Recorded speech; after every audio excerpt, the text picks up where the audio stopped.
7 macam perkara yang merusak akidah dan keimanan, merusak amal perbuatan yang sudah kita kerjakan, merusak sendi-sendi kehidupan sosial, pendek kata merusak segala hal di dalam kehidupan kita. Jauhilah olehmu 7 macam perkara yang merusak. Yang pertama, asyirku billah, menyekutukan Allah subhanahu wa ta'ala. Agama dimulai dari keyakinan, maka kehancuran agama selalu dimulai dari kehancuran keyakinan, iman atau akidah yang dimiliki oleh seseorang. Dan untuk menghancurkan nilai-nilai iman yang kita miliki ini, orang rasanya tidak akan menghantam kita dengan peluru kendali. Orang tidak akan mengirimkan nuklir ke sini. Orang tidak juga akan mengirimkan satuan militernya ke sini. Untuk menghancurkan nilai-nilai iman, dibanjiri kita dengan paham-paham yang merusak dan mendangkalkan akidah.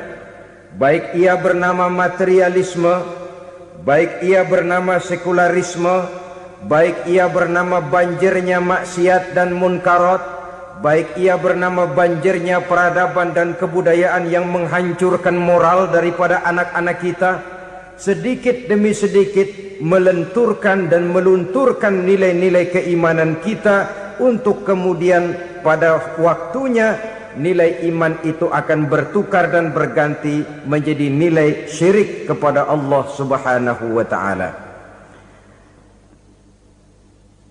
Atau pada sisi lain, menjadikan yang selain Allah sebagai tujuan akhir daripada kehidupan kita. Sedangkan kita sama-sama maklum bahwa di dalam pandangan agama Islam, dosa yang tidak berampun, dosa yang terbesar, termasuk dalam kategori bapak moyangnya dosa, tidak lain adalah syirik, yakni menyekutukan Allah subhanahu wa ta'ala. Pola penghancuran iman ini memang berstrategi. Ditawarkan kita kepada paham materialisme, paham kebendaan, di mana otak menempati urutan sebagai ranking pertama, Tuhan jatuh pada urutan kedua. Lalu menyusul kepada paham sekularisme, Allah dipisahkan dari seluruh kegiatan hidup ini, untuk pada gilirannya menjadikan yang selain Allah sebagai tujuan akhir daripada seluruh kegiatan hidup kita. Oleh karenanya, kewajiban menjaga nilai-nilai iman ini merupakan kewajiban yang mulia tetapi berat. Tidak hanya untuk kita, tetapi juga bagaimana mewariskannya kepada anak-anak kita, generasi yang akan datang. Orang-orang tua bijaksana yang diceritakan di dalam Al-Quran, kalau sudah berpikir tentang anak-anaknya, pertanyaan yang paling mereka risaukan ialah, ma ta'buduna min ba'di. Anakku, kalau pada satu saat aku, ayahmu sudah tidak ada lagi di dunia ini, meninggalkan kamu semua, ma ta'buduna min ba'di, apa yang akan kamu sembah nak? Jikalau sekarang ayahmu masih mau ke masjid, masih mau melakukan rukuk dan sujud, masih beribadah menyembah Allah subhanahu wa ta'ala, kalau orang tuamu sudah tidak ada, ma ta'buduna min ba'di, masihkah engkau mau datang ke masjid? Masihkah engkau mau rukuk dan sujud? Masihkah engkau mau menyembah Allah subhanahu wa ta'ala? Pertanyaan ini yang dipikirkan oleh Nabi Yakub kepada putra-putranya. Pertanyaan ini yang diteruskan oleh Nabi Ibrahim kepada anak-anaknya. Pertanyaan ini yang diwariskan oleh generasi ulama'us salafus saleh kepada para generasi berikutnya. Bagaimana kita generasi sekarang? Kita orang-orang tua sekarang bukan berfikir ma ta'buduna min ba'di, malah yang kita fikirkan ma ta'kuluna min ba'di. Kalau bapak tidak ada nanti kamu makan apa nak? Perkara kamu nyembah apa urusan nomor 18. Yang penting kamu nanti hidup bisa makan, nak. Maka kita sibuk mewariskan harta kepada anak-anak kita. Kita sibuk mewariskan kebun dan tanah kepada anak-anak kita. Kita sibuk mewariskan pabrik kepada anak-anak kita, sementara kita lupa mewariskan intan yang paling mahal, mewariskan mutiara yang paling berharga, yaitu nilai iman kepada Allah Subhanahu wa ta'ala. Alangkah baiknya apabila warisan harta, warisan tanah dan kebun, warisan rumah dan pabrik didasari lebih dahulu dengan mewariskan nilai iman kepada Allah Subhanahu wa ta'ala. Sebagai orang-orang tua, kita boleh bersedih kalau anak kita tidak mengerti komputer. Kita boleh bersedih kalau anak kita tidak mengerti matematika. Kita boleh bersedih kalau anak kita tidak mengerti bahasa Inggris. Tapi sewajarnya lebih bersedihlah kita orang tua jikalau mempunyai anak yang tidak kenal Allah sebagai Tuhannya, yang kemudian tidak mau rukuk dan sujud kepada Allah Tuhannya. Itulah kemalangan yang paling malang bila kita meninggalkan generasi yang tidak bertauhid kepada Allah Subhanahu wa ta'ala. Betapapun anak kita tidak ngerti komputer, saudara, paling-paling kerugiannya cuma kerugian dunia. Masuk dia ke alam barzakh, munkar nakir tidak akan sempat tanya kau belajar komputer apa tidak. Kumpul dia di padang mahsyar, malaikat juga tidak akan tanya matematikamu nilainya berapa. Yang ditanya kau kenal Allah, kau rukuk dan sujud kepadanya, kau pernah datang ke masjid.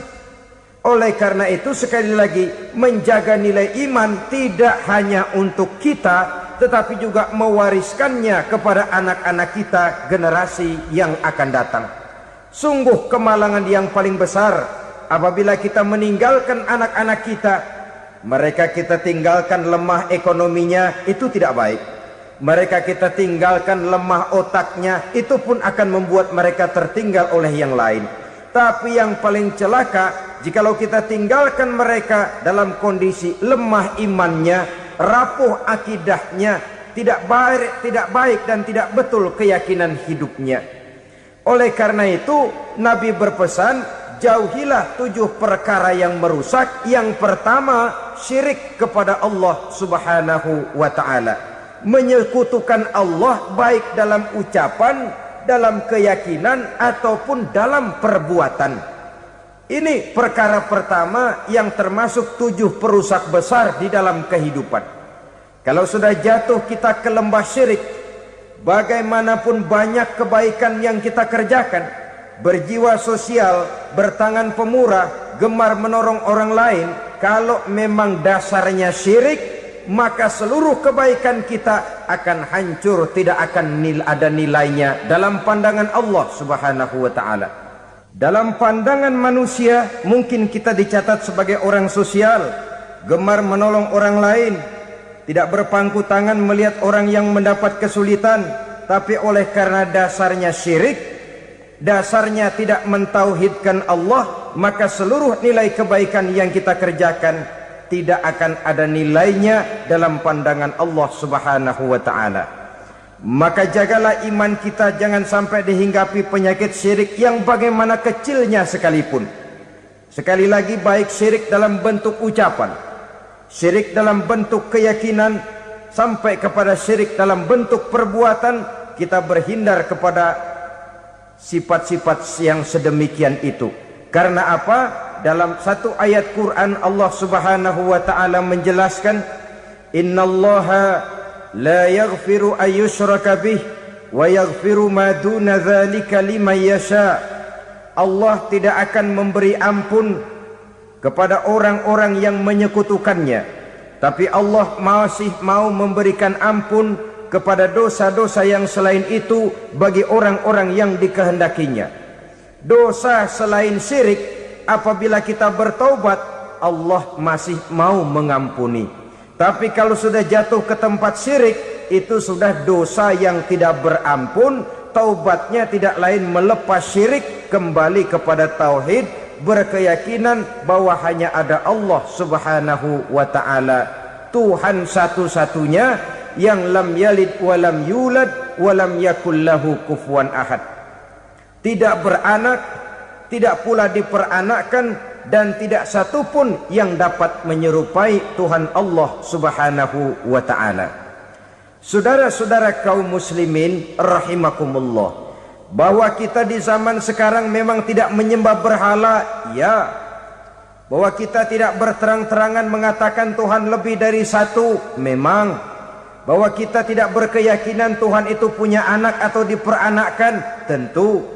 Tapi dalam perbuatan dan i'tiqad kita kadang-kadang jatuh tanpa kita sadari ke tempat yang bernama syirik ini. Oleh karenanya, di zaman di mana teknologi makin canggih, di mana kemajuan pembangunan makin menjangkau berbagai aspek kehidupan, diperlukan keseimbangan antara kemajuan fisik material dengan kemajuan mental spiritual. Apabila tidak ada keseimbangan, yang terwujud tentulah kepincangan, yang diawali dengan pincangnya cara kita berpikir, sehingga pada akhirnya akan mengarah kepada pincangnya cara kita berbuat dan bertindak di dalam kehidupan kita.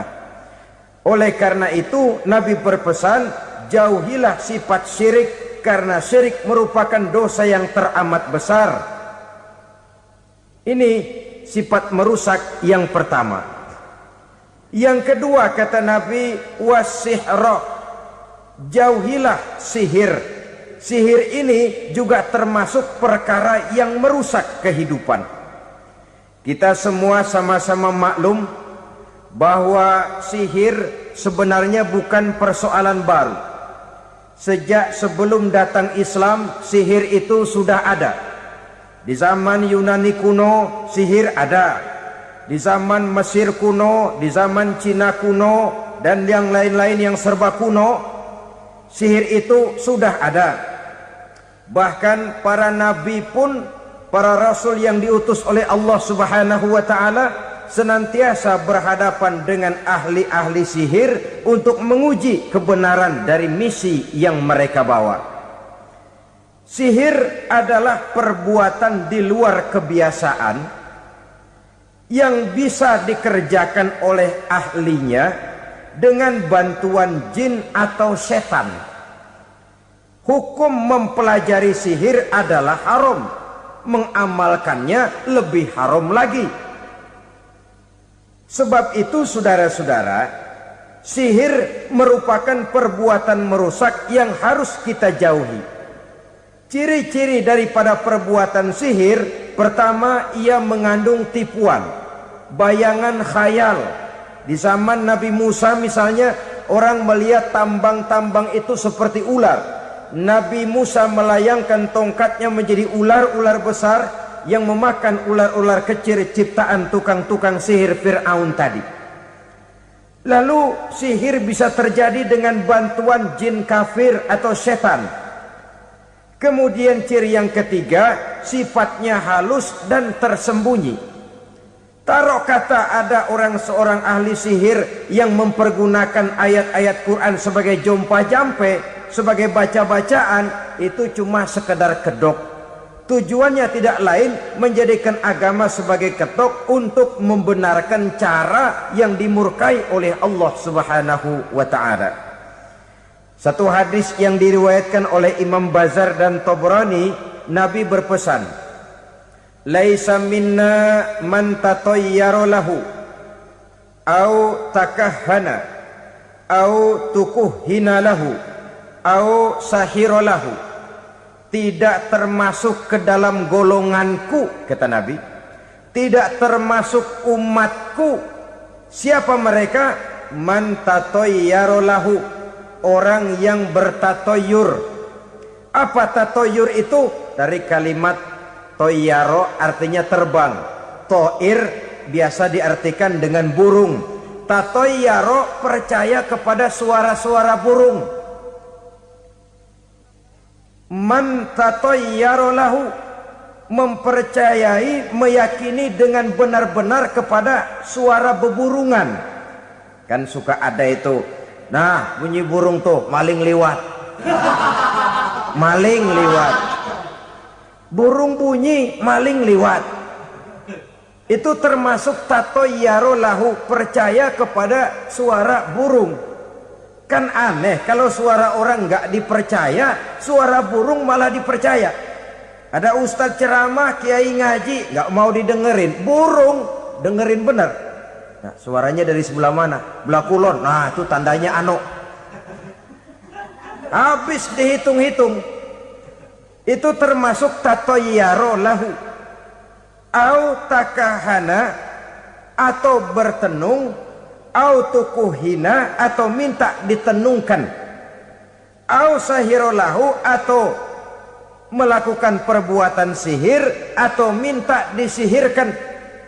Laisa minna, tidak termasuk ke dalam golonganku, kata Nabi. Sehingga dengan demikian saudara-saudara, menghadapi sihir dengan sihir sekalipun termasuk perbuatan yang tidak diajarkan oleh agama. Kita kan mempelajari sihir untuk jaga diri, tidak apa-apa. Yang dilarang mengamalkannya, dilarang juga mempelajarinya. Sebab orang kalau sudah mengetahui, biasanya lalu terangsang untuk mencoba. Kalau percobaannya berhasil, biasanya terangsang untuk coba lagi dan coba lagi. Pada akhirnya ketagihan, lalu beralih menjadi profesi, apalagi itu nanti bisa mendatangkan hasil uang. Saudara-saudara kaum muslimin rahimakumullah, kita manusia makhluk nyata. Kita hidup di alam nyata, terikat oleh sunnatullah, causality. Oleh karenanya, bagi kita keyakinan yang penuh, keikhlasan di dalam bertuhankan Allah, penyerahan diri sepenuhnya hanya kepadanya, itu sudah merupakan obat penangkal yang sangat ampuh agar kita tidak terkena penyakit-penyakit yang dibuat oleh setan dan para pembantunya. Sehingga beberapa ayat Quran mengajarkan, misalnya a'udzu bikalimatillahi tammati min syarri ma khalaq, atau bismillazi la yadurru ma'asmihi syai'un fil ardi wala fis sama, dengan menyebut nama Allah yang tidak bisa mendatangkan bahaya sedikit pun, dari baik yang datang dari langit maupun yang datang dari bumi. Jiwa yang kosong dari keyakinan yang penuh kepada Allah, jiwa yang penuh was-was dan ragu-ragu, itu yang mudah terserang oleh penyakit-penyakit yang dikerjakan oleh para tukang-tukang sihir, yaitu oleh setan dan seluruh para pembantunya.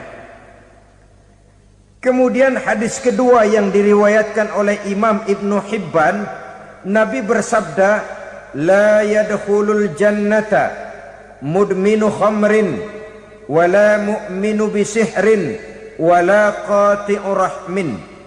Tidak masuk sorga. Ini Nabi yang bilang, tidak masuk sorga. Siapa itu?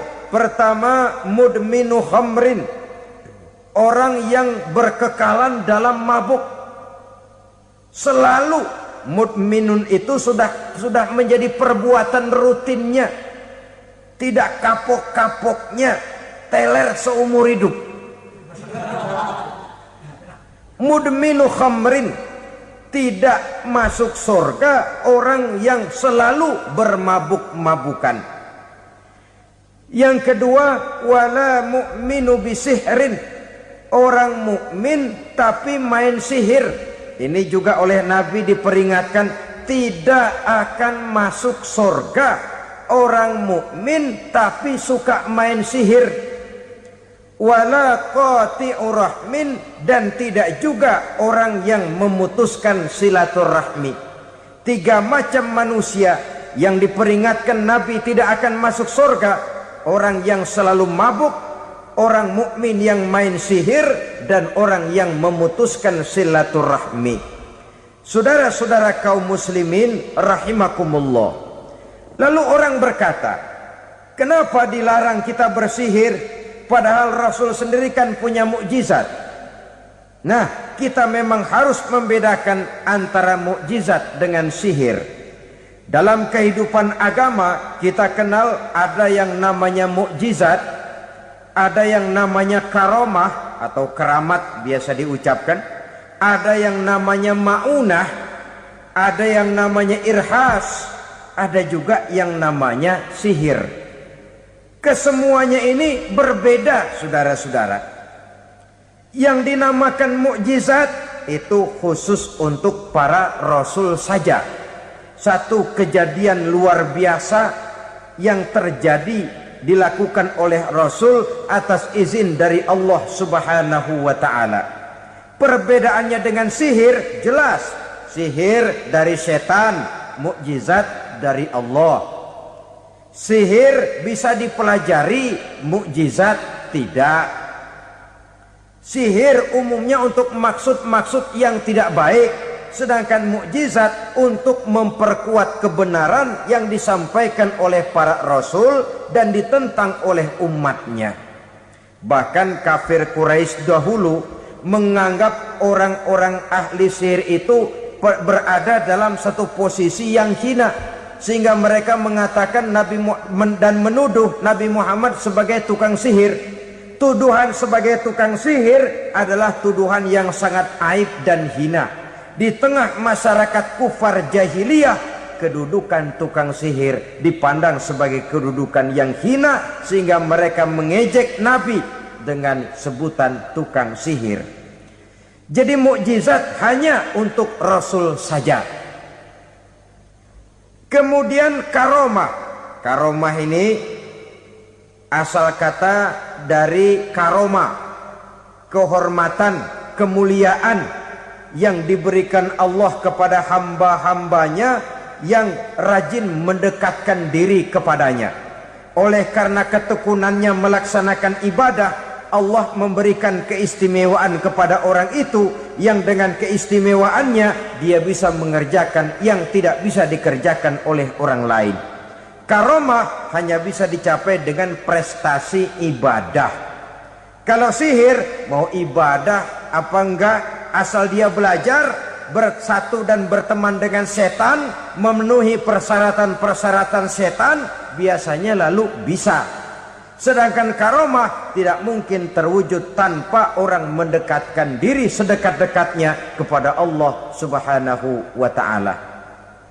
Maka kita lihat biasanya orang-orang yang punya ilmu sihir, mukanya rata-rata nggak enak dilihat. Kumuh, jauh dari air wudhu, jauh dari sujud kepada Allah, malah berteman dengan setan, menjadi pelayan-pelayannya setan. Saudara-saudara, adapun maunah, keistimewaan yang diberikan Allah kepada hamba-hambanya yang belum sampai kepada tingkat wali, tapi orang itu lebih banyak kebaikannya daripada kesalahannya. Umpamanya, saudara jalan bertiga di pinggir jalan, saudara ada pada posisi di tengah, lalu bertiga ini ketabrak mobil. Menurut perhitungan saudara mati lebih dahulu, tapi terjadi hal yang aneh, dua teman saudara mati, saudara malah cuma luka dan lecet sedikit saja. Apa itu? Kalau kita lebih banyak kebaikannya daripada kesalahannya, itu yang dinamakan maunah, pertolongan yang diberikan Allah kepada hamba-hambanya yang lebih banyak kebaikannya daripada kesalahannya. Sedangkan yang dinamakan irhas, kejadian luar biasa pada diri seseorang pada waktu dia masih kecil, yang menunjukkan tanda-tanda keistimewaannya. Itu umumnya pada para nabi pada usia kecilnya sudah ada irhas, tanda-tanda istimewa. Jelas baik mukjizat, karomah, maunah maupun irhas berbeda dengan sihir. Sihir ini jelas saja merupakan bantuan dan persekutuan antara manusia dengan setan. Padahal setan, kata Allah dalam Al-Quran, innahu lakum aduwwum mubin, sesungguhnya setan bagi kamu adalah musuh yang sangat jelas.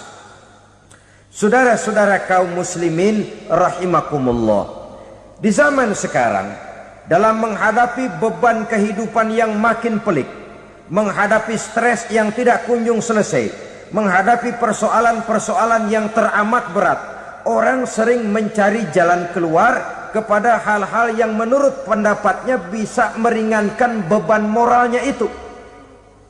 Pergilah dia mencari sesuatu yang dapat meringankan bebannya. Dan tidak jarang yang jatuh ke pangkuan tukang-tukang tenung, ke pangkuan tukang-tukang sihir, yang mereka itu oleh Quran dijelaskan kadzabal munajjimun walau sodaku. Tukang-tukang tenung, tukang-tukang sihir, mereka itu bohong walaupun benar. Maksudnya bohong walaupun benar artinya kalau yang mereka kerjakan benar itu sih kebenaran. Benar dengan kebenaran itu lain. Kebenaran, kebetulan bisa, tapi tidak untuk selalu. Apalagi kalau itu sudah membahayakan kehidupan orang lain. Jadi oleh karena itu Nabi berpesan jauhilah daripada sihir. Kalau sudah jauhilah dari sihir artinya ya jauhilah daripada mempelajarinya, jauhilah daripada bergaul dengan orang-orang yang ahli di bidang itu, karena dari pergaulan segalanya bisa menular. Baiklah saudara, ini yang kedua. Yang ketiga pesan Nabi, wa qatlan nafsil lati harramallahu illa bil haq. Membunuh orang lain dengan cara yang tidak benar. Membunuh orang yang diharamkan oleh Allah Subhanahu wa taala untuk melakukannya kecuali dengan alasan yang benar. Kita tahu Islam adalah agama damai. Sesuai dengan namanya, ia tidak dikembangkan dengan pedang dan kekerasan. Ia dikembangkan dengan keteladanan dan tuntunan moral. Oleh karena Islam bukan agama kekerasan, Islam pun tidak mementingkan dan mengajarkan kekerasan kecuali dengan alasan yang benar dan bisa dipertanggungjawabkan. Membunuh dengan sengaja, menghilangkan nyawa orang lain tanpa alasan yang bisa dibenarkan adalah merupakan dosa besar dan satu di antara 7 perkara yang bisa mendatangkan kerusakan dalam kehidupan dan yang hendaknya harus kita jauhi. Saudara-saudara kaum muslimin rahimakumullah, beberapa waktu yang lalu di sebuah kota kecil yang indah bernama New Auckland. Saudara tahu New Auckland? Itu dari Gunung Kidul masih ngidul lagi. Pernah diadakan satu seminar yang membicarakan bagaimana menyelamatkan masyarakat manusia dari bahaya Perang Dunia Ketiga. Diperkirakan kalau terjadi Perang Dunia Ketiga, manusia tidak akan tersisa. Sebab apa? Pada waktu itu cadangan nuklir yang dimiliki oleh bersama Amerika dan Rusia konon sudah sanggup memusnahkan 6 miliar manusia pada saat jumlah manusia baru 5 miliar. Jadi kelebihan nuklir dunia ini. Kalau terjadi Perang Dunia Ketiga, sulit manusia untuk tersisa. Maka dibahaslah di dalam seminar itu, wah, supaya tidak terjadi Perang Dunia Ketiga, maka perlombaan membuat senjata-senjata canggih, alat-alat pembunuh modern harus segera dibatasi. Dibahas, tidak mungkin kita membatasi perlombaan membuat senjata. Kenapa? Makin maju ilmu dan teknologi, makin canggih senjata yang ditemukan. Atom sudah meningkat menjadi nuklir, nuklir sudah meningkat menjadi neutron, dan kita tahu bom yang bernama neutron ini bom yang cukup membunuh tanpa perlu merusak. Artinya kalau dia diledakkan di kota kita ini, bangunan utuh, jembatan tidak ambruk, rumah-rumah tetap berdiri, tapi semua yang bernama hidup mati. Itu katanya lebih sopan dari bom atom. Sebab kalau si atom ini sudah membunuh, merusak pula. Neutron cukup membunuh saja tanpa perlu merusak. Jadi majunya senjata-senjata teknologi sebagai akibat yang logis dari kemajuan ilmu pengetahuan ini tidak bisa kita batasi. Dan memang sebenarnya yang bahaya bukan senjatanya, tapi manusia yang mengendalikan senjata itu. Mereka kembali kepada prinsip the man behind the gun. Bukan senjatanya yang bahaya, tapi manusia yang mengendalikan senjata itu yang bahaya. Walaupun senjatanya modern, katakanlah model M16 umpamanya, kalau yang mengendalikannya orang beriman, insya Allah aman. Tapi biar megang cuma senapan angin, kalau yang megang orang brutal, ngeri kita deket-deket. Apalagi kalau memang bukan ahlinya menggunakan senjata, bisa ngeker kaki kena jidat.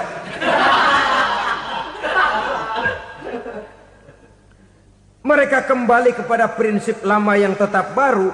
Bukan senjatanya yang harus dibatasi, manusia yang mengendalikan senjata itu yang perlu dibicarakan. Nah, kalau begitu, agar manusia tidak mempergunakan senjata sewenang-wenang, apa yang harus kita lakukan?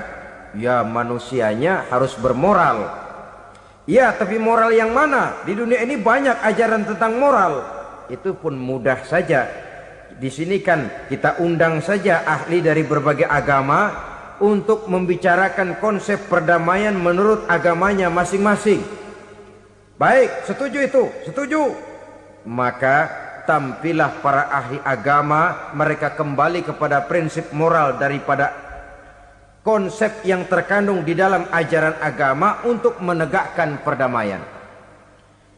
Mula-mula naiklah ahli dari agama Hindu, dibacakan konsep perdamaian menurut ajaran agama Hindu, bahwa untuk damai manusia harus meninggalkan nafsu keduniaannya, menempuh samsara dan sebagainya untuk mencapai nirwana, menjauhi kemegahan dan kemewahan dunia.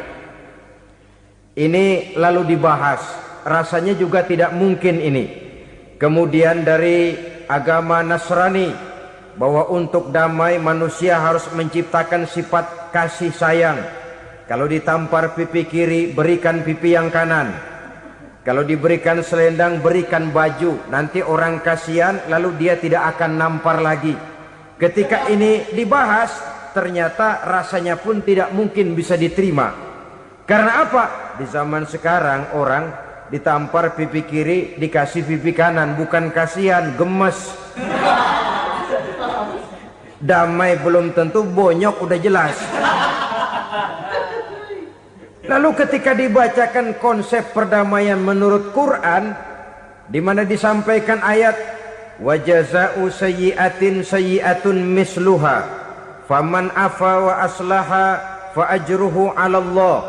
Balasan terhadap satu kejahatan adalah kejahatan yang seimbang, tetapi barang siapa yang memberi maaf dan mencari jalan damai, itulah yang terbaik dan akan mendapat pahala dari Allah Subhanahu wa ta'ala.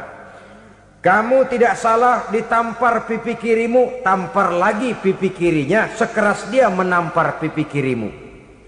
Nanti orang tidak mau menampar kita karena dia tahu kalau dia tampar kita, dia akan menderita tamparan sekeras dia menampar kita. Akan terjadilah prinsip saling hormat menghormati, tidak saling ganggu, tidak saling usil, tidak saling jahil. Atas dasar ini perdamaian bisa ditegakkan. Mereka bisa menerima konsep ini, tapi kemudian seminar ditutup tanpa satu keputusan resmi. Kenapa? Terus terang mereka kagum dengan konsep Islam, tapi sentimen lama terhadap nilai-nilai Islam telah menutup mata mereka untuk menerima kebenaran dari ajaran Al-Quranul Karim. Saudara-saudara kaum muslimin rahimakumullah, kembali kita kepada persoalan pokok. Roh adalah dari Allah. Dia akan kembali kepada Allah, milik mutlak dari Allah. Tidak pantas kita merampasnya dari orang lain. Tidak wajar kita menghilangkannya tanpa alasan yang dibenarkan oleh agama. Di zaman sekarang akibat persaingan hidup yang makin tajam, lapangan kerja yang makin sulit, tensi ekonomi yang makin tinggi, atau karena nilai moral yang makin rendah, atau juga karena rapuhnya pegangan orang kepada agama, nyawa rasanya sudah sedemikian murahnya. Berbagai kasus membuat berdiri bulu roma kita. Ada mayit, ada manusia dipotong 6, dicincang macam kambing. Ada yang dipotong 5, ada yang dipotong 13, dikardusin, dibuang ke tempat sampah. Inna lillahi wa inna ilaihi raji'un. Gejala apa ini? Kanibalisme. Manusia sudah demikian sadisnya, manusia sudah sedemikian buasnya, sehingga sesama manusia diperlakukan seperti hewan.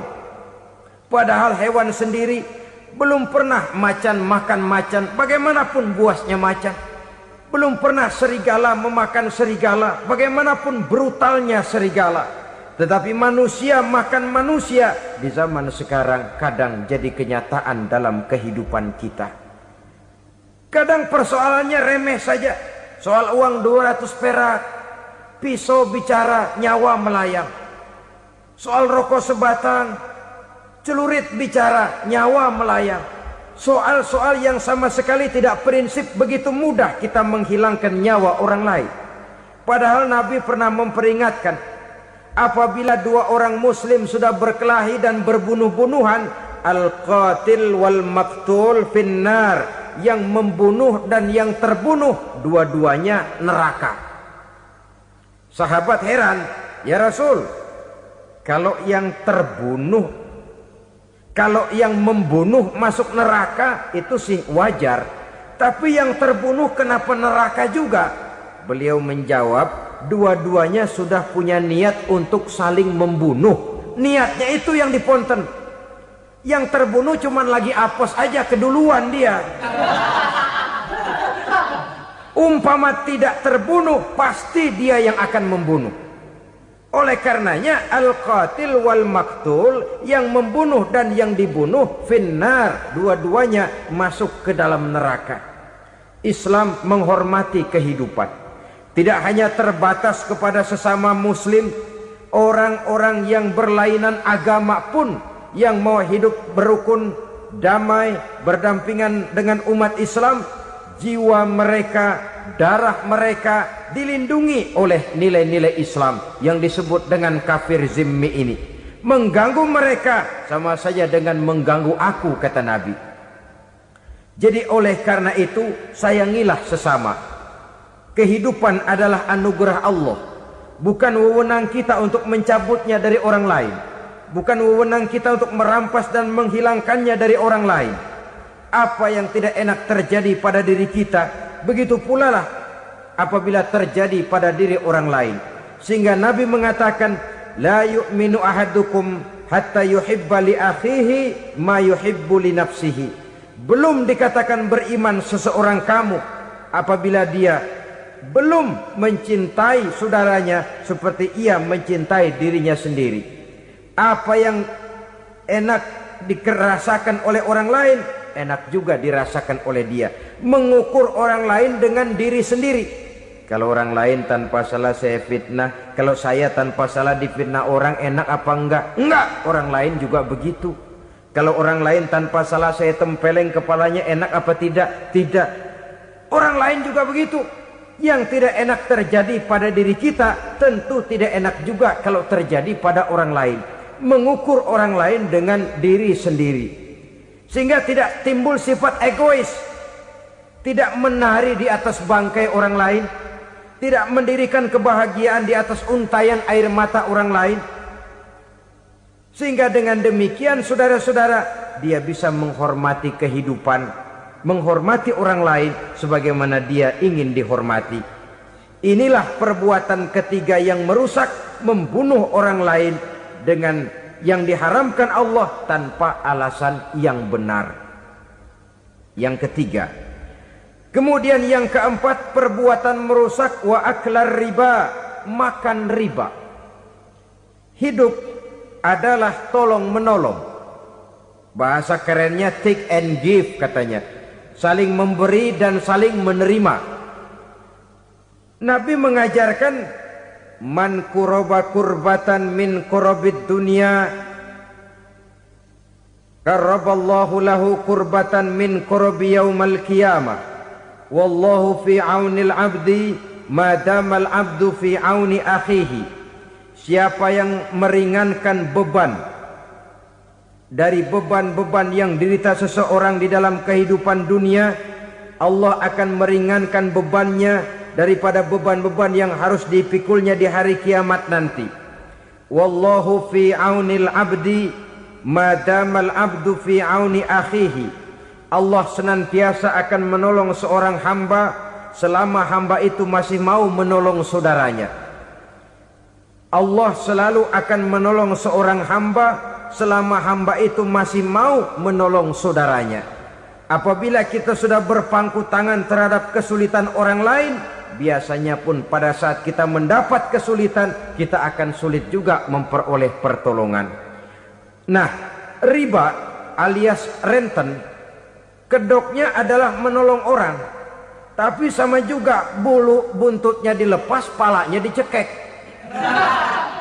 Menolong orang pada akhirnya menjadi beban bagi seseorang, dan memang mencari orang-orang yang berada dalam posisi kesulitan. Biasanya di daerah-daerah di mana musim paceklik, jadi lapangan kerja sulit, sedangkan urusan perut tidak bisa ditunda. Akhirnya orang terjebak ke dalam rentenir, ke dalam riba, ke dalam renten. Bunga berbunga, sehingga satu saat jumlah bunganya bisa lebih besar dari jumlah pinjaman pokoknya. Kemudian kalau juga ternyata tidak bisa dibayar, rumah jadi taruhan. Memang rumah satu-satunya, begitu rumah ditarik mulain camping. Bukankah pada akhirnya akan mewariskan kesengsaraan? Oleh karena itu, kepada kita berusahalah jangan berhubungan dengan rentenir, jangan makan renten dan riba. Kepada mereka yang melaksanakan riba, walaupun mendatangkan keuntungan materi, tapi percayalah harta yang didapat dengan jalan riba tidak akan membawa keberkahan. Manakala tidak membawa keberkahan, dia tidak akan mendatangkan ketenangan di dalam kehidupan kita. Oleh karenanya, memakan harta riba termasuk perbuatan yang merusak sendi-sendi kehidupan sosial, merusak kehidupan orang lain, merusak kehidupan masyarakat, tetangga, pergaulan dan sebagainya. Yang kelima, wa akla malil yatim, memakan harta anak yatim dengan cara yang zalim. Nih, memang lezat. Anak yatim itu nggak tahu urusan apa-apa. Kita diamanahkan untuk mengurusinya. Kadang-kadang dibentuklah panitia penyantunan yatim piatu. Yatimnya mah tetap kelaparan, panitianya yang pada gendut.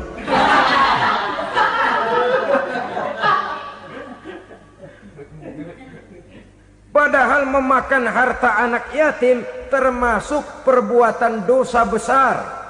Dan menjantuni yatim merupakan perbuatan mulia. Nabi mengatakan, ana wa kafilul yatim kahataini yaumal qiyamah. Aku dan orang-orang yang menyantuni anak yatim seperti dua jari ini pada hari kiamat nanti. Dekat sekali. Jikalau ingin di hari akhir nanti dekat dengan Rasul, bersahabatlah dengan anak-anak yatim. Jadilah pengurus anak-anak yatim. Bangunlah panti-panti asuhan yatim. Pada saat bapak ibunya meninggal, kitalah yang menjadi orang tuanya. Bahkan sedemikian besar perhatian Islam terhadap anak-anak yatim ini, sehingga Quran memberikan peringatan, ara'aital ladzi yukadzibu biddin fadzalikal ladzi yad'ul yatim wa la yahuddu ala ta'amil miskin. Tahukah kamu siapa orang yang mendustakan agama? Beragama tapi dianggap dusta, solatnya dusta, puasanya dusta karena agamanya sudah berdusta. Siapa mereka? Fazalikal ladzi yad'ul yatim, orang yang menyia-nyiakan anak yatim. Wala yahuddu ala ta'amil miskin, dan tidak pernah memberi makan kepada orang-orang yang menderita kemiskinan, menyia-nyiakan, meninggalkan anak yatim, termasuk perbuatan yang divonis kita sebagai orang yang mendustakan agama. Saudara-saudara kaum muslimin rahimakumullah, maka sangat dicela mengeksploitir anak-anak yatim, menjadikan mereka sebagai kedok untuk mencari kekayaan pribadi. Tetapi jikalau ikhlas, ganjarannya sangat besar, nilai pahalanya sangat besar. Menyantuni yatim tidak hanya setahun sekali. Kalau Muharram pakai istilah lebaran yatim, dibentuklah panitia, diberilah beras, uang 45.000 rupiah, alhamdulillah. Tapi jangan lupa, si yatim tidak hidup cuma satu hari. Dia tidak hidup cuma di bulan Muharram saja, dia hidup 12 bulan dalam setahun. Sebagaimana anak-anak yang lain, dia juga berhak punya masa depan. Dia juga berhak menikmati bangku sekolah. Dia berhak mengenyam arti dan makna pendidikan. Dia berhak membekali diri dengan ilmu dan pengetahuan, seperti halnya anak-anak yang lain. Maka kita yang diberikan keluasan oleh Allah, ingatlah itu, bersahabatlah dengan anak-anak yatim, santuni mereka. Perkara setahun sekali di bulan Muharram, alhamdulillah, itu bagus, bin Thayyib alias baik. Tapi tentu dan tentu, sekali lagi, si yatim tidak hanya hidup di bulan Muharram. Dia hidup 12 bulan dalam setahun, 24 jam di dalam sehari. Oleh karenanya, menyia-nyiakan mereka pada saat posisi kita memang mampu akan memojokkan kita dalam satu posisi di mana kita dianggap sebagai orang yang mendustakan agama, memakan harta anak yatim dengan cara yang zolim. Bapaknya udah meninggal, kebunnya lebar, anaknya dikelecehin. Nah, dah kamu gak usah pusing, nanti saya yang ngurus. Akhirnya bukan ngurus, nguras. Si yatim mungkin tidak tahu bahwa dia disia-siakan, haknya diambil, miliknya dizolimi. Tapi Allah yang akan membalasnya dengan seadil-adilnya. Maka makan harta anak yatim biasanya balasannya tokcer bin paten. Nggak banyak selang tempo itu, nggak percaya cobain dah. Nyobain aja kan nggak bayar, umpama. Memakan harta anak yatim dengan cara yang zolim, ganjarannya biasanya kontan. Kenapa? Ratapan si miskin, untayan air matanya, jeritan kepedihan hatinya, membuka pintu langit, permohonannya diijabah, getaran hatinya didengarkan oleh Allah.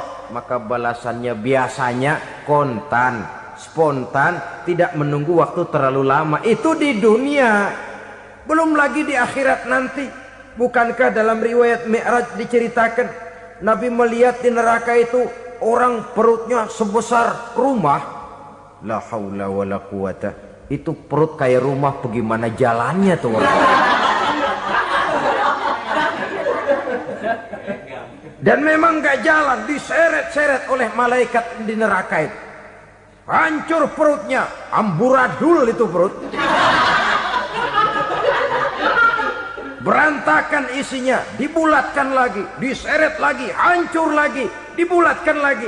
Sampai Nabi tanya, orang itu begitu berat siksanya kenapa ya Jibril? Itu Muhammad, waktu di dunia dulu rakus banget makan harta anak yatim. Begitu vonisnya, begitu menyedihkan nasibnya di akhirat. Tapi di dunia pun ketidakberkahan itu sudah membayangi kehidupannya.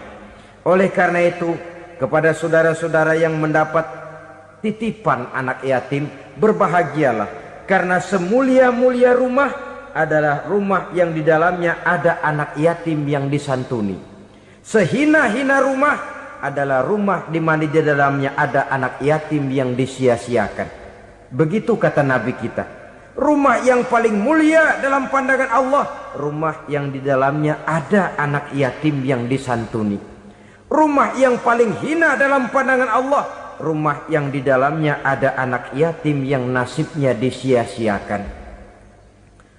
Berbahagialah saudara apabila menjadi penyantun anak-anak yatim, pelindung mereka, sehingga mereka mempunyai masa depan sebagaimana anak-anak lainnya.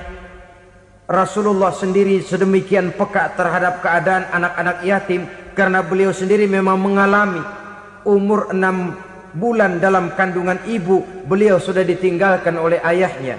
Pada saat berusia 6 tahun ibu sudah meninggal. Yatim piatu dalam usia di mana beliau sedang perlu belas kasih seorang ibu dan pengertian seorang bapa. Kepekaan itu lalu timbul, bahkan kemudian sampai kepada beliau berkata, aku dan orang yang menyantuni anak yatim seperti jari tengah dan jari telunjuk di hari akhirat nanti. Sedemikian dekatnya. Baiklah ya, jadi yang kelima, memakan harta anak yatim. Jauhi karena ini perbuatan yang merusak. Yang keenam, watawalli yaumaz zahfi, melarikan diri pada hari pertempuran. Apa ini? Khianat. Tidak konsekuen dengan konsep perjuangan.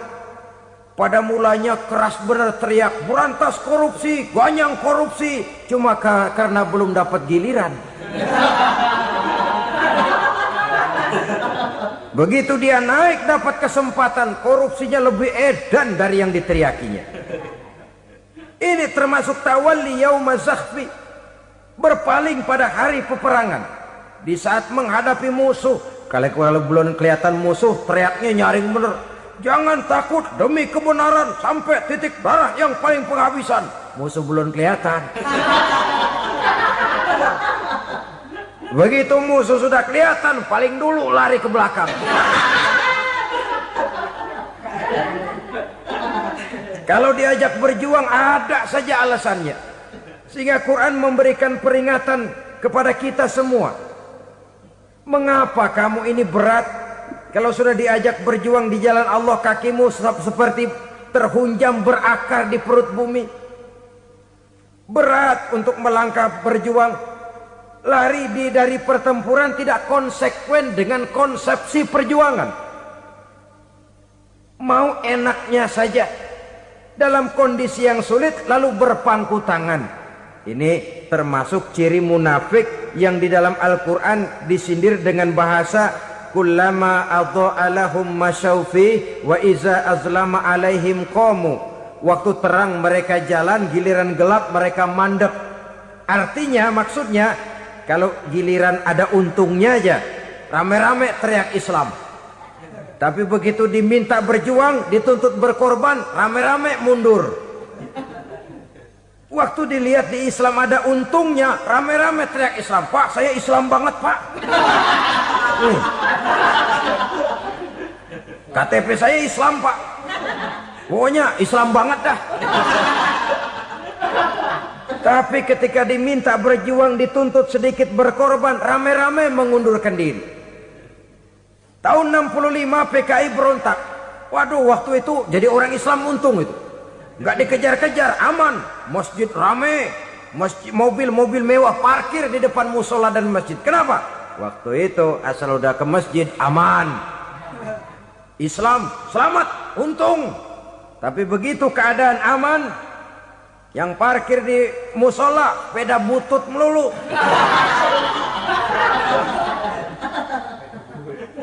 Waktu terang mereka jalan, waktu gelap mereka berhenti.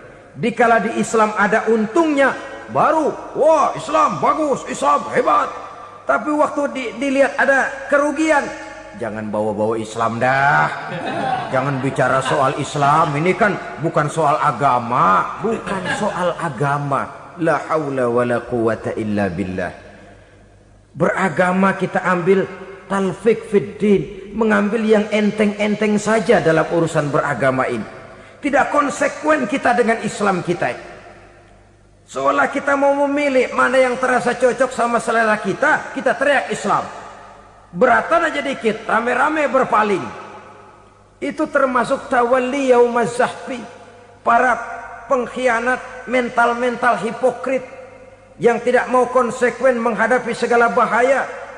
Itu termasuk perbuatan yang merusak. Kenapa? Kalau cuma dia saja yang lari, mungkin tidak jadi soal. Tapi larinya ini akan mempengaruhi orang lain. Nah, pengaruhnya itu yang dicegah. Sebab kalau satu sudah mulai lari, yang lain mulai ngelirik. Ketika yang dilirik kemudian tidak ada reaksi, dia akan ikut lari. Artinya apa? Seorang muslim harus konsekuen dengan konsep perjuangannya, dengan keyakinan keagamaannya, dan tidak memilih yang enak-enak saja di dalam kehidupan beragama. Lari dari pertempuran, bermental khianat, mengkhianati agama, merupakan satu di antara sifat yang merusak. Terakhir saudara,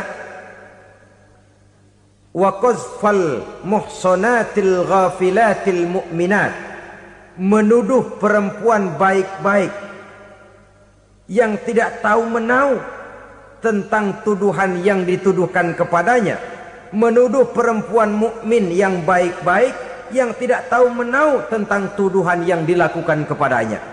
Fitnah lebih bahaya daripada pembunuhan. Orang yang tidak salah bisa hancur namanya. Orang yang berniat baik bisa ambruk perjuangannya oleh karena fitnah. Sehingga dikatakan al-fitnatu asyaddu minal qatli. Fitnah lebih bahaya daripada pembunuhan. Maka memfitnah ini termasuk satu dosa di antara 7 hal merusak yang harus kita jauhi semampu kita, semampu-mampunya. Mengupayakan sebisa-bisanya jangan sampai terjebak ke dalam hal yang demikian.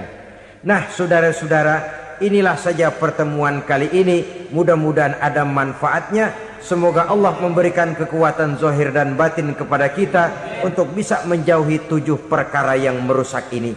Selalu berusaha menyimpan sesuatu yang bisa membawa manfaat, baik untuk dirinya, untuk anak cucunya, maupun untuk keluarganya, untuk masa kini dan masa depannya. Kadang simpanan itu berbentuk uang, kadang berupa tanah, lain saat berbentuk pabrik, dan lain sebagainya. Sementara masa depan yang paling pasti adalah akhirat. Jika untuk masa depan dunia kita rela memeras keringat, membanting tulang, pergi pagi dan pulang petang, menyimpan uang, menyimpan tanah, menyimpan pabrik, pernahkah kita merenung jika satu saat kiamat datang, kita dibangkitkan dari kubur masing-masing, berdiri di padang mahsyar untuk mempertanggungjawabkan seluruh kegiatan hidup kita di dunia ini, lalu kita akan menuju ke alam akhirat.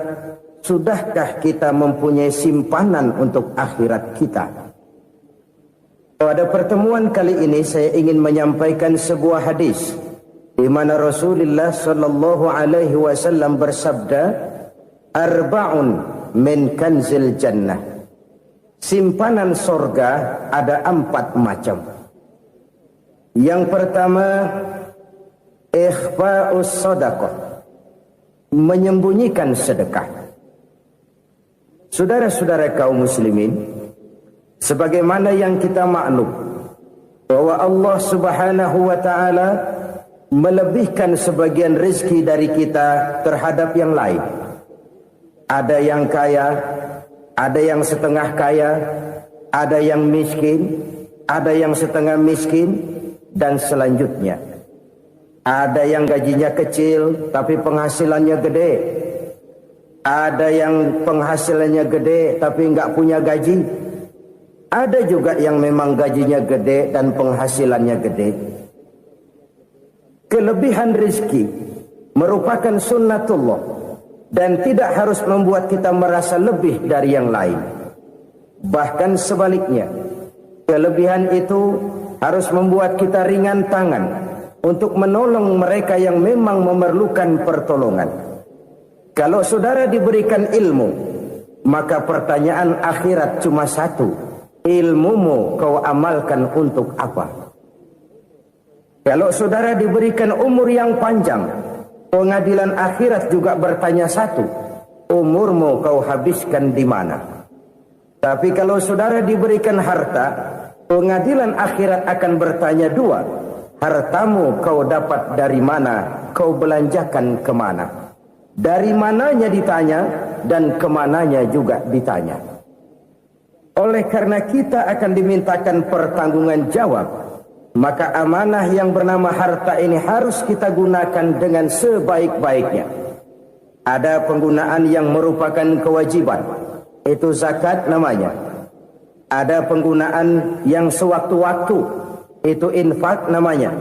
Ada yang lebih sewaktu-waktu lagi, dan itu sedekah namanya. Zakat dia terikat oleh haul dan nisab, oleh putaran batas waktu dan ukuran dari harta itu sendiri. Sedangkan infak terikat oleh situasi dan kondisi perekonomian seseorang. Sedangkan sedekah tidak terikat dengan apapun. Dalam kondisi seperti apapun kita bisa melakukan sedekah dengan yang terkecil sekalipun. Sampai-sampai Rasulullah sallallahu alaihi wasallam mengajarkan, la tahqiranna minal ma'rufi syai'an walau an talqa akhaka biwajhin talik. Atau ada hadis, tabassumuka fi wajhi akhika laka sedekah. Senyumanmu kepada temanmu adalah sedekah. Jadi untuk melakukan sedekah tidak harus dalam berbentuk uang. Dengan ilmu kita bisa sedekah, dengan tenaga kita bisa bersedekah, dengan pikiran kita bisa bersedekah, bahkan senyum kepada teman itu pun sedekah. Jadi kalau sedekah dengan uang memang belum punya uang, nyengir aja banyakin. Itu asal pada tempatnya, jangan lalu ketemu tiang listrik cengengesan. Tentu tidak pada tempatnya dan tidak wajar. Nah, sedekah yang paling dicintai Allah adalah sedekah yang disembunyikan. Artinya jauh dari sifat riya. Kan kadang-kadang ada orang sedekah itu disebutkan namanya. Apa tidak bagus? Kalau memang niatnya ikhlas, ya bagus-bagus saja. Untuk memberikan sugesti kepada yang lain. Di Fulan bin Fulan nyumbang sekian, diumumkan. Boleh kalau niatnya untuk memberikan rangsangan kepada yang lain supaya dia menyumbang lebih besar dari orang tadi. Tapi kalau itu mendatangkan riya, maka sedekah yang paling dicintai Allah adalah sedekah yang disembunyikan. Tangan kiri saja tidak tahu apa yang diberikan oleh tangan kanan. Sedekah yang dilakukan dengan ikhlas akan merupakan perbendaharaan surga, tersembunyi dari pandangan orang lain, tidak seorang pun tahu. Karena memang sikap yang baik adalah melupakan kebaikan dan mengingat kesalahan. Itu salah satu ciri orang bahagia. Orang yang selalu mengingat kesalahannya dan berusaha melupakan segala kebaikannya. Kalau dia akan berada kebaikan, dia tidak bisa ikut, dia merasa rugi karena dia merasa belum pernah berbuat baik. Tapi kalau akan melakukan kesalahan baru, dia ingat kesalahan yang sudah-sudah, sehingga terhalang baginya untuk melakukan satu kesalahan baru. Demikianlah saudara-saudara, bahwa Allah melebihkan rezeki sebagian kita dari yang lain, agar terjadi tolong-menolong dalam kehidupan ini. Jadi kesenjangan yang nature, kesenjangan yang alami, itu sunnatullah. Ada yang kaya, ada yang miskin, ada yang kelas menengah. Nah, kenapa lalu sekarang kita berusaha mengentaskan kemiskinan? Oleh karena adanya kesenjangan struktural. Kalau yang kaya bisa semakin kaya, kenapa yang miskin tidak bisa naik jadi ikut sedikit kaya? Sebab pada dasarnya Islam adalah agama yang sejak turunnya sudah berupaya memerangi kemiskinan. Bahkan dikatakan kemiskinan itu mendekatkan kepada kekufuran. Orang kalau miskin udah dekat banget sama kafir. Gampang menjadi kafir. Berapa banyak saudara-saudara kita yang oleh karena soal perut, oleh karena soal materi, terpaksa meninggalkan dan menanggalkan akidahnya. Menjual petunjuk yang diberikan Allah dengan kesenangan dunia yang cuma sebentar ini. Na'udzubillah, thumma na'udzubillah. Jadi makin kita sembunyikan satu sedekah, semakin banyak perbendaharaan kita di surga. Sedekah yang paling dicintai Allah adalah sedekah yang disembunyikan. Malahan ada seorang sufi, dia punya kebiasaan kalau pergi sholat Jumat dia bawa uang, itu uang dia taruh di bawah tikar masjid. Dia niat sedekah kepada siapa saja yang nemuin itu duit. Maksudnya apa? Supaya yang nemuin nggak tahu siapa yang punya duit. Demikian dia saking ingin menyembunyikan sedekahnya. Karena sifat riya itu bisa memakan amal kita sendiri. Riya itu termasuk menyebut-nyebut kebaikan kita. Orang yang suka nepuk dada, sedikit-sedikit ngitungnya kalau nggak gua. Oh, kalau nggak gua tuh yang belas itu kalau nggak gua. Iya, kalau nggak lu kenapa emang? Orang yang suka menepuk jasa, terus biasanya memang begitu, saudara-saudara. Kalau perang lagi berkecamuk, orang nggak sempat ngaku jadi pahlawan. Tapi begitu perang selesai, yang kagak kenal bedil ngaku pahlawan, mas.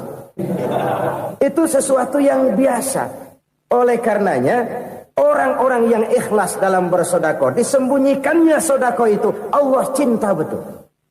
Malahan ada hadis memberikan jaminan, inna shadaqatal mar'il muslimi tazidu fil umri wa tadfa'u mitatas su'i. Sesungguhnya sedekahnya seorang mukmin tazidu fil umri, bisa menambah umur panjang. Wa tadfa'u mitatas su'i, dan menyelamatkan manusia dari mati secara su'ul khatimah. Jadi siapa yang kepengen panjang umur, banyaklah sedekah. Yang bosan hidup, pelit terus. Sedekah menambah panjang umur dan menyelamatkan manusia dari mati secara su'ul khatimah. Pak, katanya umur itu nggak bisa ditambah, nggak bisa dikurangin. Kapan? Kalau ajal sudah datang. Wa idza jaa ajaluhum la yastakhiruna sa'atan wa la yastaqdimun. Kalau ajal datang tidak bisa dimajukan, tidak bisa dimundurkan. Itu kalau ajal sudah datang. Tidak bisa lagi umur ditambah dikurangi, sudah datang. Tapi kalau belum datang, itu kan haknya Allah. Mau ditambah, mau dikurangi, hak prerogatif Allah. Sebagai pencipta manusia, Allah maha kuasa dan maha mampu. Sedekah ini menambah panjang umur dan menyelamatkan manusia dari mati secara su'ul khatimah. Orang mati kan sama ya, kondisinya mati, nggak nafas. Tapi hakikat mati kan lain-lain. Ada yang mati itu husnul khatimah, baik akhirnya. Misalnya lagi ngaji mati, lagi sholat mati, lagi sedekah mati. Ini yang dinamakan dengan husnul khatimah, baik di akhirnya. Sebaliknya ada yang su'ul khatimah, jelek di akhirnya. Ini yang jadi catatan akhir. Lagi nyekek botol, mampus. Lagi banting kartu, modar. Su'ul khatimah, jelek pada akhirnya. Sedekah menyelamatkan manusia dari mati secara su'ul khatimah. Dan kita semua kepengen mendapat husnul khatimah, jauh dari su'ul khatimah. Oleh sebab itu yang bisa menyelamatkan kita dari penyakit itu antara lain adalah sedekah yang disembunyikan, yang dikerjakan dengan ikhlas karena Allah, tidak karena kepengen dipuji orang, tidak karena ingin dikatakan orang pemurah. Sebab orang dermawan itu orang yang memberi tanpa harus diminta. Kalau masih harus diminta, ya belum dermawan namanya, masih harus diminta. Kalau nggak diminta ya tulus, lolos, polos. Saudara-saudara kaum muslimin rahimakumullah. Harta adalah amanat dan akan kita pertanggungjawabkan. Allah melebihkan rizki sebagian kita dari yang lain agar kita saling tolong menolong, bantu membantu. Nabi janjikan siapa yang meringankan beban saudaranya muslim di dunia, Allah akan meringankan bebannya di akhirat nanti. Sebuah jaminan dari baginda Nabi. Si orang